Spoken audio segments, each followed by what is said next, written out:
Guys, welcome to my YouTube channel math classes. तो आज जो हम बात करने वाले भाई हमारे पास है कि कुछ अकाउंटिंग स्टैंडर्ड्स हैं, ठीक है। तो पहले जैसे मालूम है उसका थ्योरी बेस ऑफ अकाउंटिंग, ये तुम्हारा जो अगला चैप्टर है उसके बारे में बात करने वाले हैं।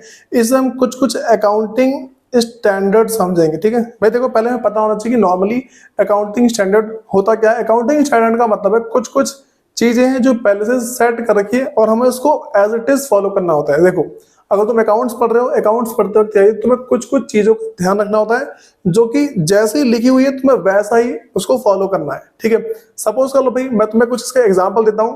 मान लो कि अकाउंट्स में लिखा हुआ है कि अगर तुम कोई सा भी फिक्स्ड असेट्स यूज कर रहे हो, मतलब इसका मतलब ये मान लो कि अगर मैं तुमसे बोल दूं हम मशीन यूज कर रहे हैं, ठीक।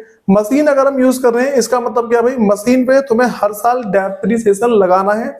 डेप्रिसिएशन लगाने का मतलब हो जाता है तुम्हें हर साल उसकी वैल्यू कुछ ना कुछ कम करनी जरूर है, ठीक है। एक रेट है, तुम्हें उसके उसी के हिसाब से उसको बार बार कम करना है। मान लो 10 लाख रुपए की मशीन है, ठीक। उस पर तुम हर साल 1 लाख रुपए कम कर दोगे, ठीक है। ये चीज होती है। तो ये अकाउंटिंग स्टैंडर्ड में लिखा हुआ है कि तुम जो भी कोई फिक्स्ड असेट्स यूज करते हो, उस फिक्स्ड असेट्स पे तुम्हें हर साल डेप्रिसिएशन अप्लाई करना ही करना है, ठीक। तो ऐसे ही बहुत सारी चीजें हमारे पास है। देखो भाई, तो पहले करेंगे थ्योरी बेस ऑफ अकाउंटिंग है, ठीक। इसम जो पढ़ने वाले accounting standard and Indian accounting standard, ठीक है। देखो, इंडियन अकाउंटिंग स्टैंडर्ड की बात करते हैं। इसमें कुछ ऐसी बातें हैं भाई जिसको हमें एज इट इज फॉलो करनी होती है, ठीक है। अब सुनो, अगर नॉर्मली बोला जाए, पहले समझे भाई मेरे से मीनिंग ऑफ की terms and used in the chapter, ठीक है भाई। देखो, इस चैप्टर में जो चीज हम यूज करेंगे ना उसके बारे में बात करते हैं। पहले बात करते हैं गैप के बारे में, ठीक है। मतलब कि जनरली एक्सेप्टेड अकाउंटिंग प्रिंसिपल। देखो भाई, समझो इसका एक्चुअल में मतलब क्या। अगर नॉर्मली बोलते हैं कि जनरली एक्सेप्टेड अकाउंटिंग प्रिंसिपल का मतलब क्या हो जाता है, कुछ ऐसे प्रिंसिपल है, कुछ ऐसे सिद्धांत है जिसको क्या सब फॉलो करते हैं, ठीक। तो कह रहे कि generally accepted accounting principle are basic और फंडामेंटल प्रोपोजिशन, ठीक है, accepted by the accountant based on which transactions are recorded in the books of account. देखो भाई, कुछ ऐसे प्रिंसिपल है जिसके बेस से हम क्या है कोई से भी ट्रांजैक्शंस अपने बुक्स ऑफ अकाउंट में रिकॉर्ड करते हैं, ठीक है।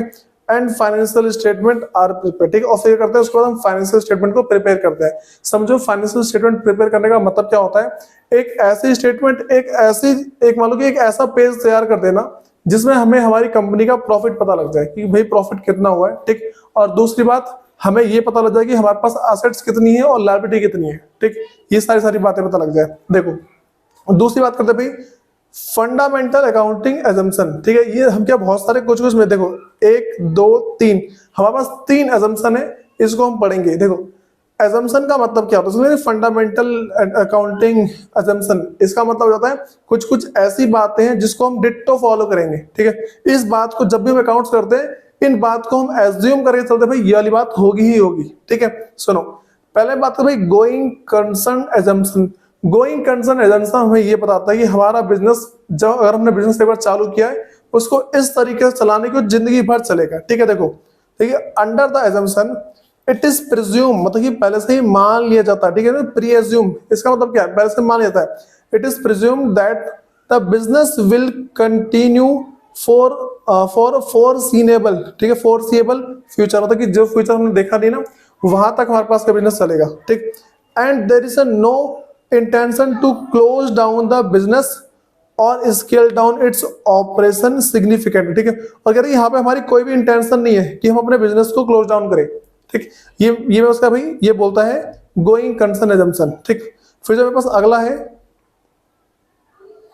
भाई, उसको बोलते हैं एक्यूरल एजम्पशन। देखो, एक्यूरल एजम्पशन का मतलब क्या होता है भाई, देखो मेरे पास क्या होता है, जब भी हम बिजनेस चला रहे होते हैं, जैसे ही ट्रांजेक्शन हो जाएगी हम तुरंत रिकॉर्ड कर देंगे। तो कह रहे कि under the assumption a transaction is accounted, accounted मतलब रिकॉर्ड करना, ठीक है। इसका मतलब रिकॉर्ड कर देना, ठीक है।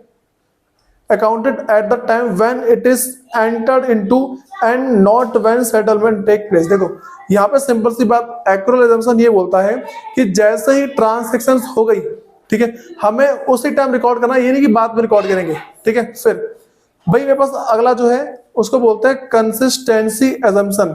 कंसिस्टेंसी एजम्पशन क्या बोलता है, कह रही है under the assumption accounting practice once adopted should be applied consistently, ठीक है, ईयर आफ्टर ईयर। इसका मतलब है अगर हमने कोई सा अकाउंट को चलाने का तरीका अपना लिया तो उसी चीज को हम बार बार अप्लाई करते रहेंगे, ठीक है। देखो मैं तुम्हें इसका एक एग्जांपल दे रहा हूँ। मान लो एक इसका एग्जांपल जो मेरे पास है वो ये है, एक मान लो मशीन है, ठीक है, वो 10,000 रुपए की है। 10,000 रुपए की जो मशीन है इस पे डेप्रीसिएशन दो तरीके से लगा सकते हैं। जो मेरे पास उस पर डेप्रीसिएशन है उसमें डेप्रीसिएशन का मतलब क्या है, हम उसकी असेट्स की वैल्यू को धीरे धीरे जो कम करें ना, वो दो तरीके से हो सकता है। एक मेरे पास है कि मैं इसको बराबर बराबर भाग में बांट दूं, मान लो 10 ऐसा है जिसको 10 भाग में बांट दूं, तो हर साल कितना है भाई, हर साल मैं इसमें से 1,000 रुपए कम करता रहूं, ठीक है। मेरे पास क्या है 10,000 का है, इसमें से 1,000 रुपए क्या है मैं बार बार कम करता रहूंगा, ठीक है। फिर दूसरा तरीका मेरे पास है, ये तो क्या पहला तरीका। दूसरा मेरे पास है कि ये जो मेरे पास 10,000 है ना भाई, देखो क्या करूंगा, इस 10,000 का मैं पहले निकालूंगा 10%। हर साल मैं इसका सिर्फ 10% माइनस करूंगा। तो पहले साल मैंने कितना माइनस किया, 0 से 0, 0 से 0। पहले मैंने 1,000 रुपए माइनस कर दिए, ठीक है। अब कितना बचा भाई, 9,000 का। अब मेरे पास बचा है 9,000 का, ठीक है।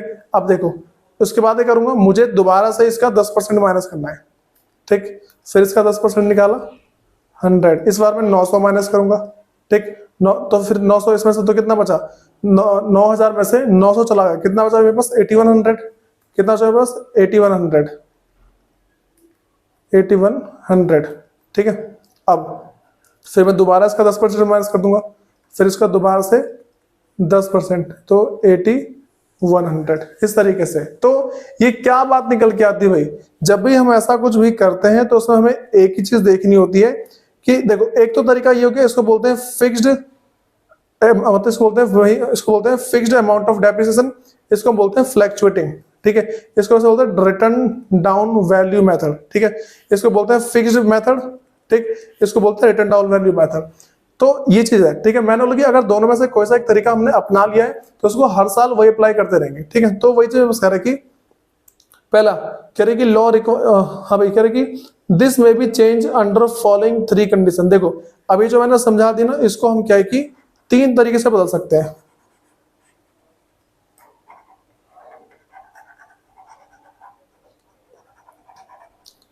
देखो भाई, इसको हम क्या 3 तरीके से चेंज कर सकते हैं। पहले कि लॉ रिक्वायर्ड द चेंजेस, अगर कानून बोलता है भाई इस चीज को बदलो तो।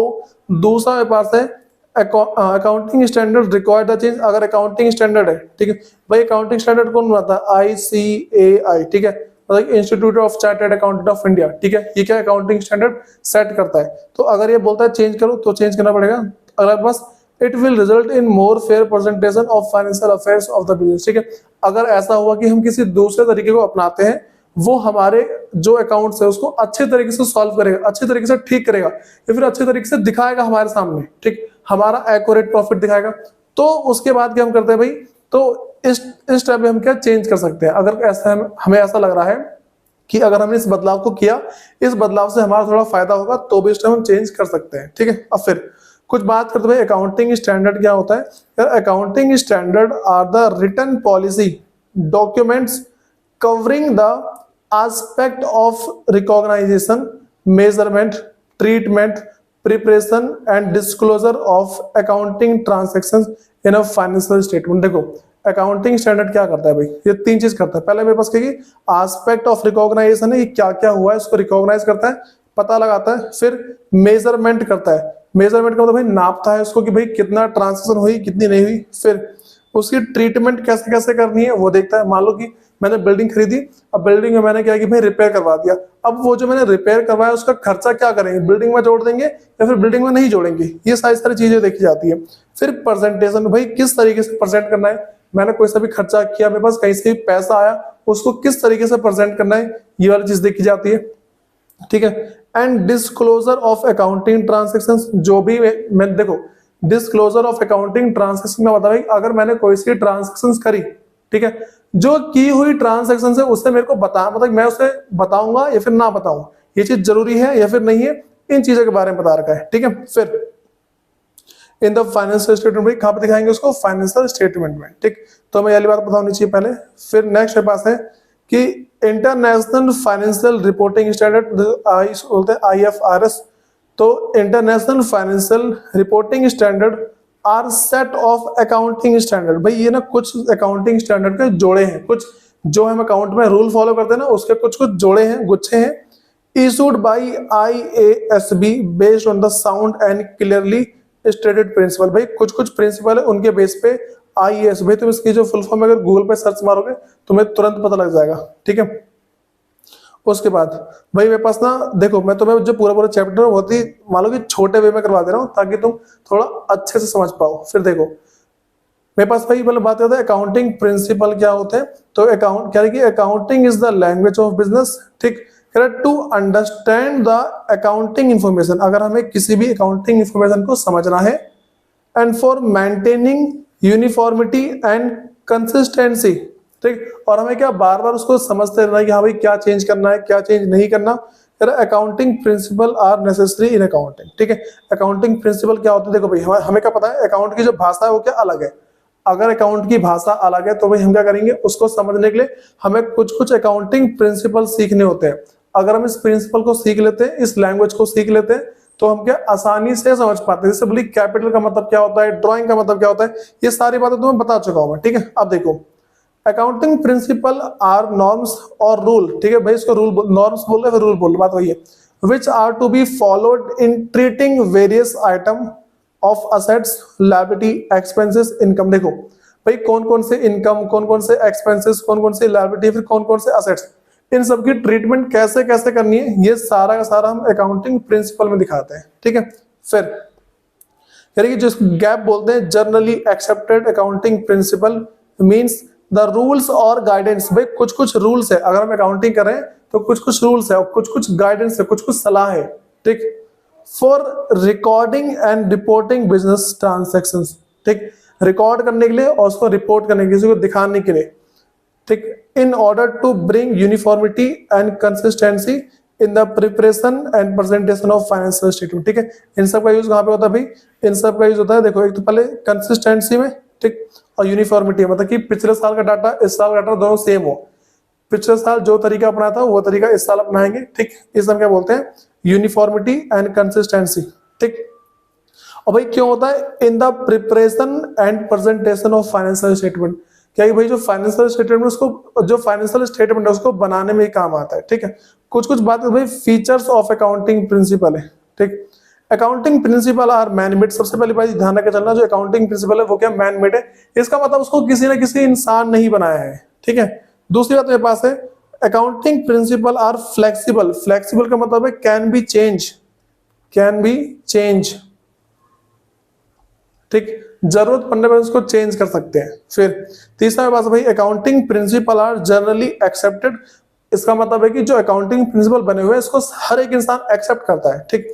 This acceptance of accounting principle usually depends on how will it meets the three criteria, ठीक है भाई, क्राइटेरिया रेलिवेंस, ठीक है, ऑब्जेक्टिविटी एंड फिजिबिलिटी। इसका मतलब देखो भाई रेलिवेंस का मतलब है जिस तरीके से हम अपना बिजनेस को चला रहे हैं वहां पे लागू होगा कि नहीं, और जो हम चाहते हैं उस चीज में लागू होगा कि नहीं, और फिर जो हम बदलाव करना चाहते हैं ये वहां पे लागू हुआ कि नहीं, ठीक है।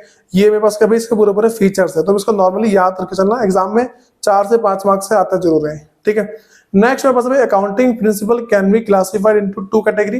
भाई पहले बोलते हैं अकाउंटिंग कंसेप्ट, दूसरे बोलते हैं अकाउंटिंग कन्वेंशंस, ठीक है। तो नॉर्मली बोले भाई मैं उसका कुछ कुछ एजम्पशंस वगैरह होते हैं उन सबको मान के चलना होता है। तो अकाउंटिंग प्रिंसिपल इसको 2 पार्ट में डिवाइड कर सकते हैं, ठीक है। एक तो कंसेप्ट बोलते हैं, दूसरे को कन्वेंशंस बोलते हैं, ठीक। तो फंडामेंटल अकाउंटिंग एजम्पशन और कंसेप्ट के बारे में बात करते हैं, ठीक है।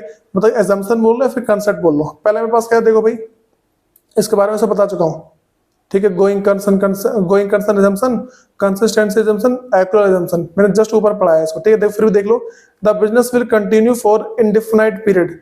इंडेफिनाइट पीरियड का मतलब है जिसके बारे में पता भी ना हो, ठीक, मतलब बहुत दूर का period, indefinite period, and there is no intention to close the business और down size the operation significant, ठीक। और हमारी यहाँ पे कोई इंटेंशन नहीं है कि हम अपने बिजनेस को बंद करेंगे। एक बार बिजनेस चालू करते हैं उसमें गोइंग कंसर्न एजम्पशन अप्लाई जरूर होता है, और गोइंग कंसर्न एजम्पशन हमें ये बताता है कि भाई जो बिजनेस है वो क्या है कि भाई कंटिन्यू चलता रहेगा, हम उसको कभी बंद नहीं करने वाले हैं, ठीक है। उसके बाद भाई अगली बात करते हैं, इसको बोलते हैं कंसिस्टेंसी एजम्पशन।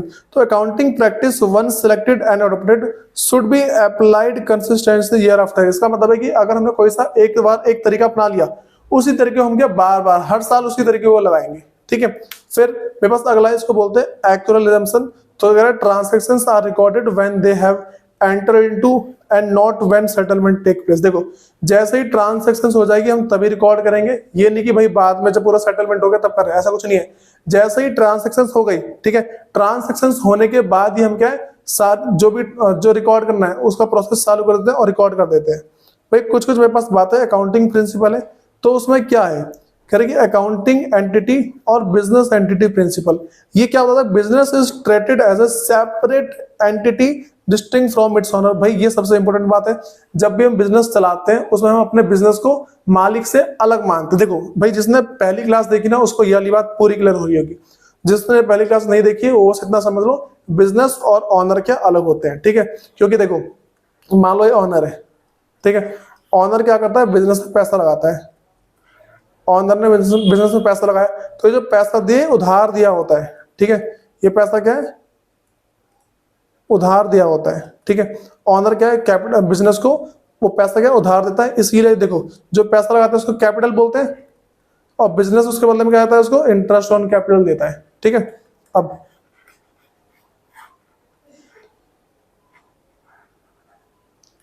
फिर भाई दूसरा वैसा मनी मेजरमेंट प्रिंसिपल है, transactions and event that can be expressed in money और in money terms are recorded in the books of account. भाई देखो मैं कह रही money measurement principle, money measurement principle ये बोलता है कि हम सिर्फ उसी ट्रांजैक्शंस को रिकॉर्ड करेंगे भाई that can be measure in terms of money, जिसको हम मनी के रूप में नाप सकते हैं। अगला पास है भाई इसको बोलते हैं अकाउंटिंग पीरियड प्रिंसिपल। कह रहे life of an enterprises is divided into time interval which are known as accounting period. देखो भाई अब ऐसा होता है ना अकाउंटिंग पीरियड प्रिंसिपल, इसमें नॉर्मली क्या होता है कि हर साल के बाद जैसे मान लो कि हमारा जो न्यू ईयर कब शुरू होता है मान लो कि 1 जनवरी को और 31 दिसंबर को खत्म हो जाता है, लेकिन अकाउंटिंग में अलग होता है, उसमें 1 अप्रैल को शुरू होता है और 31 मार्च को एंड हो जाता है, ठीक है। तो वही कह रहे कि life of an enterprise is divided into time interval which are known as accounting period, at the end of which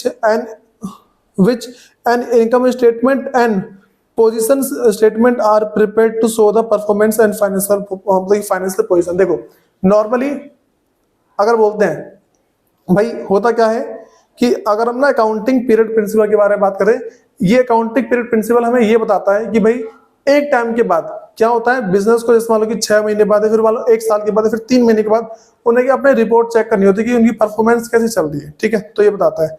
अगर वैसे full disclosure principle according to this convention financial statement should be prepare and that कह रहे कि prepare and to that end full disclosure are significant information should be made। देखो यहाँ पे कह रहे हैं कि जो फुल डिस्क्लोजर प्रिंसिपल ये बोलता है कि अकाउंटिंग का जब एंड आता है, ठीक है, जब साल का एंड आता है मतलब कि 31 मार्च आता है तो उस दिन क्या है हमें जितनी भी ट्रांजेक्शन हुई है सबके बारे में डिटेल में बताना होता है, ठीक है। मतलब कि जब भी हम ट्रांजेक्शन करते हैं तो उसको लिखते हैं भाई ये वाला क्यों किया, ये वाला क्यों किया, तो भाई ये वाली बात ना पता लगेगी, उसको नैरेशन बोलते हैं। जब हम जर्नल एंट्री सीखेंगे, ठीक है, जब जर्नल एंट्री सीखेंगे उस टाइम तुम्हें सारी बातें पता लग जाएगी।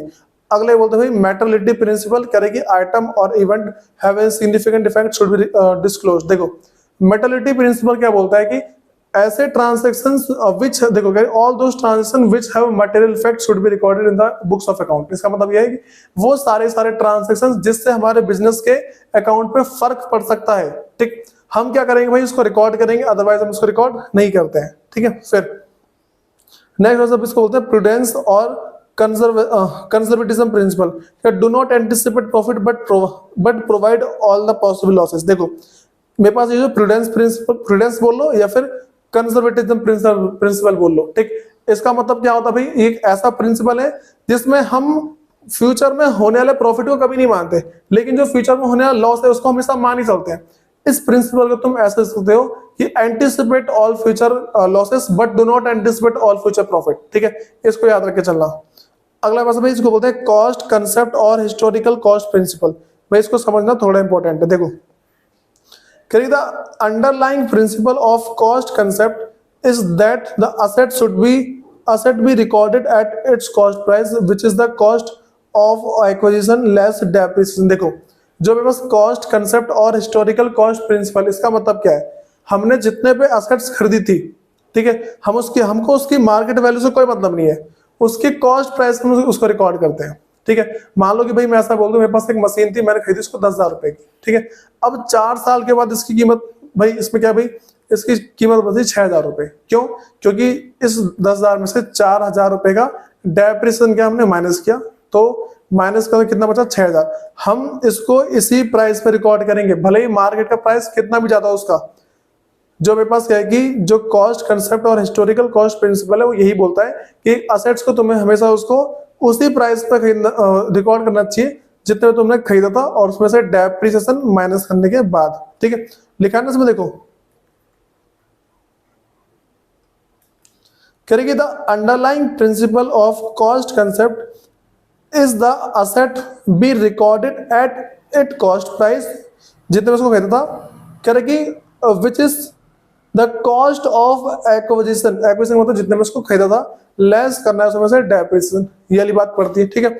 अगले बोलते हैं मैचिंग कंसेप्ट और matching principle, cost incurred during a particular period should be set out against the revenue of that period to ascertain profit. देखो इसका मतलब, देखो ये जो कह रहे हैं कि मैचिंग कंसेप्ट, मैचिंग कंसेप्ट हमें ये बताता है कि भाई अगर इस साल में जितना भी खर्चा हुआ है वो सारा का सारा उसी साल के इनकम से माइनस कर देना चाहिए। मान लो कि भाई इस साल जो इनकम हुई है मेरे पास 10,000 रुपए, ठीक है, और खर्चा हुआ है बस मान लो कि 5,000 रुपए का, चलो मैं कह रहा हूँ कि खर्चा मेरे पास हुआ है 7,000 रुपए का, ठीक, तो मेरे पास प्रॉफिट कितना है 3,000, और ये जो इनकम उसी साल की होनी चाहिए और खर्चा भी उसी साल का होना चाहिए, ठीक। एक ही साल के खर्चे, एक ही साल की इनकम में से एक साल का खर्चा, उसी साल का खर्चा माइनस कर देते हैं, तो उसे हम क्या बोलते हैं भाई, उसे बोलते हैं मैचिंग प्रिंसिपल। दूसरा मेरे पास है डुअल एस्पेक्ट प्रिंसिपल। देखो भाई डुअल एस्पेक्ट प्रिंसिपल क्या होता है, एक ऐसा प्रिंसिपल है जिसमें एक ट्रांजैक्शंस के हमेशा 2 या 2 से ज्यादा इफेक्ट होते हैं, ठीक है। जैसे मान लो एक तुम्हारे पास डेबिट होगा, दूसरा होगा क्रेडिट। मैं तुम्हें एग्जांपल दे रहा हूं उसका कि भाई मान लो मैंने मशीन खरीदी, तो इसका 2 फर्क पड़ेंगे। देखो जो पहला मेरे पास अभी, पहले को हम बोलेंगे कि मशीन बढ़ गई, ठीक है, मशीन बढ़ गई, एक असेट्स बढ़ी है। दूसरा मेरे पास जो कैश का बैलेंस था वो क्या कम हो गया, 2 इफेक्ट पड़ गए। अगला बोल दूं भाई मैंने किसी को सामान बेचा उधार में, ठीक है, तो उधार में बेचा, मेरा सामान कम हो गया और एक क्या डेटर बन गया, ठीक है। फिर अगले बोलते हैं भाई रेवेन्यू रिकॉग्नाइजेशन कंसेप्ट, कह रहे revenue is recognised in the period in which it is earn, ठीक है, ये चीज है भाई। जो रेवेन्यू रिकॉग्नाइज्ड प्रिंसिपल कंसेप्ट है, ये क्या बताता भाई कि जिस साल में हमारा जो प्रॉफिट है अर्न हुआ है उसी साल हम क्या उसको रिकॉग्नाइज करते हैं, ठीक, मतलब बताते हैं कि भाई इस साल का प्रॉफिट है, ये नहीं कि अगले साल में ऐड कर देंगे। फिर अगला बात इसको बोलते हैं कि वेरीफाइबल ऑब्जेक्टिव कंसेप्ट, ठीक है, कह रहे कि there must be objective evidence और transaction which are capable of verification. देखो भाई इसमें कह रहे कि जो मेरे पास 11th है ये बता रहा है कि वेरीफेबल ऑब्जेक्टिव कंसेप्ट, इसका मतलब ये अगर मैंने कोई से भी ट्रांजैक्शन करी है, ठीक, उस करी हुई ट्रांजैक्शन में हमें एक बार ध्यान रखनी है, उसका सबूत रखना है, बिना सबूत के उसकी कोई वैल्यू नहीं होती है, ठीक। अब भाई अगली बात करते हैं अकाउंटिंग स्टैंडर्ड के बारे में, ठीक है। देखो भाई accounting standard are the set of guidance, मतलब कुछ कुछ हमारे पास सलाह होती है, जनरली एक्सेप्टेड अकाउंटिंग प्रिंसिपल, ठीक है, issued by the accounting body of the country, ठीक है। इसको हम क्या बोलते हैं कि the institute of chartered accountant of India. भाई ICAI जितने भी ना वो सारे मतलब कि रूल्स वगैरह बनाता है, ठीक, that are followed for preparation and presentation of financial statement. इसको फॉलो करते हैं। देखो जितने भी अकाउंटिंग स्टैंडर्ड है वो सारे ICAI के द्वारा बनाए जाते हैं, ठीक, मतलब कि जो CA वगैरह होते हैं उनके द्वारा बनाए जाते हैं, और ये क्या है कि सब जगह अप्लाई होते हैं। फिर the objective of setting accounting standard is to bring uniformity in accounting practice and to ensure the transparency, consistency in comparability. देखो जो इस ऑब्जेक्टिव को, देखो कह रहे हैं कि the objective of setting accounting standard, हमें अकाउंटिंग स्टैंडर्ड फॉलो क्यों करना चाहिए, ताकि भाई यूनिफॉर्मिटी हो। इसका देखो यूनिफॉर्मिटी का मतलब क्या, यूनिफॉर्मिटी इसका मतलब क्या हो जाता है कि भाई जिस तरीके से पहले रिकॉर्ड करते आ रहे हैं ना उसी तरीके से अभी भी रिकॉर्ड होता रहे, ठीक है। जैसे मान लो कि पहले के टाइम पे कैसे भी रिकॉर्ड किया हो, ठीक, उसके बाद भी वैसे रिकॉर्ड करेंगे, हर बार का सेम रिकॉर्ड होगा, ये नहीं कि बार रूल चेंज कर दे रहे हैं, रूल चेंज नहीं होगा, एक ही रूल है। फिर मेरे पास अगर जो अकाउंटिंग प्रैक्टिस करते हैं, ठीक है, अकाउंटिंग प्रैक्टिस का मतलब है चार्टर्ड अकाउंटेंट वगैरह होते हैं ना, वो जो चीजों को सीखते हैं वो सारी चीजें। अगला मेरे पास है एंड टू इंश्योर ट्रांसपेरेंसी, भाई मतलब कि कोई फ्रॉड वगैरह ना हो, इस चीज को भी देखते हैं। फिर कंसिस्टेंसी, जो भी हम कर रहे हैं वो रेगुलर बेस पे हो। एंड कंपेरेबिलिटी, कंपेरेबिलिटी का मतलब क्या भाई, एक साल के डाटा को दूसरे साल के डाटा से आराम से कंपेयर कर पाए। फिर इंटरनेशनल फाइनेंशियल रिपोर्टिंग स्टैंडर्ड्स को IFRS बोलते हैं। Are set of accounting standard, भाई ये क्या है, बस IFRS क्या है, ये कुछ कुछ अकाउंटिंग स्टैंडर्ड के सेट है, मतलब कि जोड़े हैं, गुच्छे हैं। तो are set of accounting standard issued by IASB which came into existence in 2001। ठीक है, इसकी ना फुल फॉर्म मेरे पास कहा था, गूगल पे देख लेना। ठीक, तो अगर इसको देखते हैं भाई, इस वाले को पढ़ लेना। ठीक है, कह रहा है कि IASB adopted existing international accounting standard, जिसको IAS बोलते हैं, and SIC as their standard out in, मतलब वैसे तुम्हारे बुक से रिलेटेड है नहीं है, ठीक है, थोड़ा एडवांस है, कुछ नहीं है। आप सुनो, हाँ भाई, जो IFRS कंप्लेंट फाइनेंशियल स्टेटमेंट है, देखो भाई कौन कौन से स्टेटमेंट बनाने के लिए बोलता है। पहला स्टेटमेंट ऑफ फाइनेंशियल पोजीशन, तुम्हारे कंपनी में कितना असेट्स है, कितनी लायबिलिटी है, वो सारा सारा इसी से पता लगता है। फिर अगला मेरे पास है जिसको कंपेरिहेंसिव इनकम स्टेटमेंट, तुम्हारी फर्म ने इस बार कितनी इनकम जनरेट करी है, वो वाली स्टेटमेंट। फिर statement of change in equity, तुमने कैपिटल में कितना बदलाव किया, उसकी स्टेटमेंट बनाने के बोलता है। स्टेटमेंट ऑफ कैश फ्लो, इसका मतलब क्या है, इस साल तुम्हारे पास से कितना कैश अंदर तुम्हारे पास आया है, कितना कैश तुम्हारे पास से बाहर गया, ये सारा इसमें रिकॉर्ड करता है। ठीक है, notes and summary of accounting policy, जो भी तुम जो अकाउंटिंग पॉलिसी तुमने फॉलो करी है, जो तुमने अकाउंटिंग पॉलिसी जो तरीका तुमने अपनाया है, उसको तुम लिख के दिखाओ तो तुमने कौन कौन सा तरीका अपनाया है। ठीक है भाई, अगला पास ऑब्जेक्टिव ऑफ IASB है। ठीक है, तो अगर पहली बात कर दें, इसका ऑब्जेक्टिव क्या है, मतलब उद्देश्य क्या है, क्यों बनाया गया, इस चीज को बनाया क्यों, IASB को क्यों बनाया गया, ये वाली बात पढ़ने वाले हैं।